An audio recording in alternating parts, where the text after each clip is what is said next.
Welcome to Everything on Everything. Today we are looking at sport remuneration while focusing on specific regions, namely American sports and European sports. But before we continue, please do check out the Express and Encompass podcast that is available on Spotify and Anchor. American sports have always been the most viewed and prime sports in the world, regardless of anything. They have a great remuneration that is set up for their players with a set of rules that make it all possible, and they surely look out for their own. So it's more of a socialist environment. Regarding European sports, however, football is the most viewed, and there is a rule that is written out in a contract or otherwise legally stated that places a limit on how much an employee can earn. We must mention though that they too do have great players who also receive great remuneration, but on a different setup, and it is simply a dog-eat-dog world. So this is capitalism at its finest. This goes without saying that there is more to this than you would think. Firstly, in the US, leagues like the NBA and the NFL have a salary cap, revenue sharing, and a draft system. Let's bring some proper definitions and explanations to the table. First on the list, the salary cap in US sports. This is a limit on players' wages. This is a rule that is written down in a contract or otherwise legally stated that places a limit on how much an employee can earn. This solely means that the salary cap is well known in the industry and professionals can earn salaries up until that number, but not earn more than that number. This cap differs depending on the industry where it is used and may be subjected to raises. Most of all, caps are enforced by the government or other professional organizations. For example, America's major sports leagues such as the NFL, which is the National Football League, the National Basketball Association, which is the NBA, and the Major League Baseball, which is the MLB, are all subjected to salary caps. Within these sports, the salary cap refers to how much a team can spend on its players. Another additional example, in 2017, the NFL salary cap was $167 million US.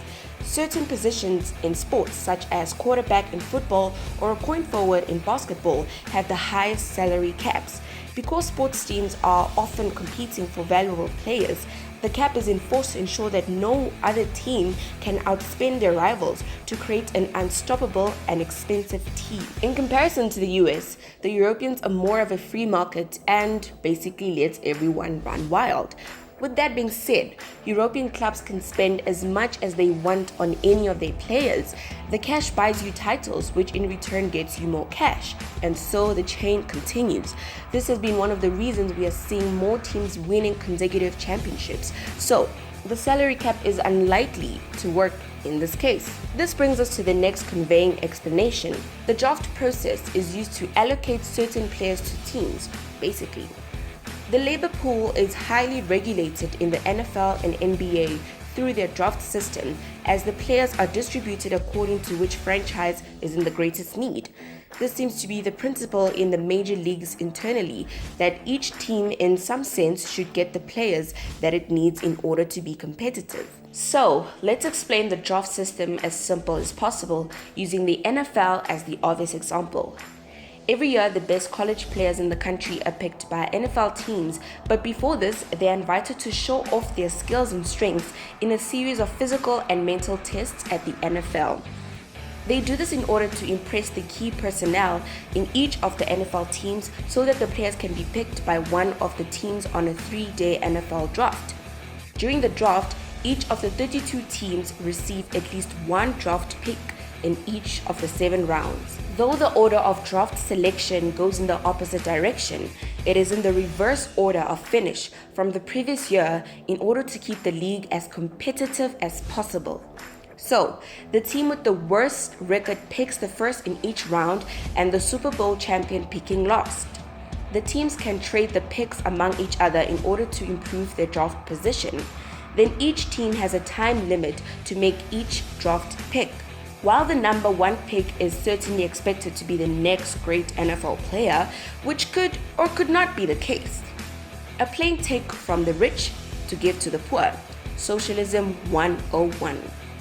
This system allows for a much more competition, meaning the skepticism is much more exciting for the fans. Once again, the Europe capitalist nature in sports has a free-for-all transfer system.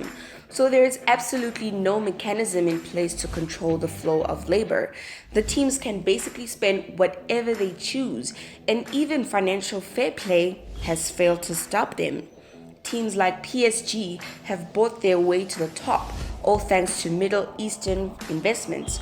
The big clubs are reluctant to engage in any kind of equalization of competition at the highest level because the way they protect themselves from the threat of relegation is by being much richer and being able to afford to field much better teams than the majority of their rivals. Lastly, let's look at the US sports revenue distribution.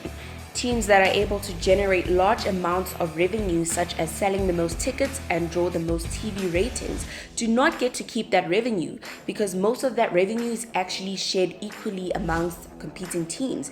This revenue amounts to broadcast deals and merchandise sales. These are all thrown into one pot and distributed evenly. Bigger teams are effectively handing over cash to smaller markets in order to preserve an equal playing field. Europe, on the other hand, has a staggered revenue where clubs hold on to their money. The top performing clubs in Europe do not give handouts or freebies, and their success is simply rewarded with a larger scale of broadcast revenue. For example, clubs like Real Madrid and Barcelona collect about an estimated 24% of the league's money, and the club at the bottom hand only gets about 3%. Sad, right? This similarly occurs in the Champions League. The large chunk of the €2 billion prize pool is distributed to clubs based on past performances. This solely means that newcomers receive far less cash. So, despite making it to the quarterfinals, the more popular teams will receive more than the other. In European football, sharing revenue is simply too much of a risk for the status quo. This makes the US sport revenue seem more of the better dream, and they don't have to worry about such anyways because their status is protected. So, now that we have an understanding of US sports being socialist and European sports being capitalist, let us be real. The NFL and the NBA are the richest leagues in the world, and every franchise is constantly getting richer and richer. Moreover, the buying of these NFL and NBA teams get more and more expensive, which adds more value to the teams. But let's be honest, the owners are purely driven by profits. However, in Europe, clubs or administration are more likely to go bankrupt, but they do not completely perish and eventually return. This makes the competition even greater and worth it. This is where the difference between US sports and European sports become clearer. Both of these carry positive and negative attributes, but if one thing is certain, it's that US sports certainly are not socialist. Instead, the rich owners from the NBA and the NFL have formed a socialist collective and adopt socialist ideals in order to maximize their profits. In addition, the European football strength lies in its free system. There you have it, folks. Don't forget to like, subscribe, share, comment, and switch on the notification bar for more of our videos.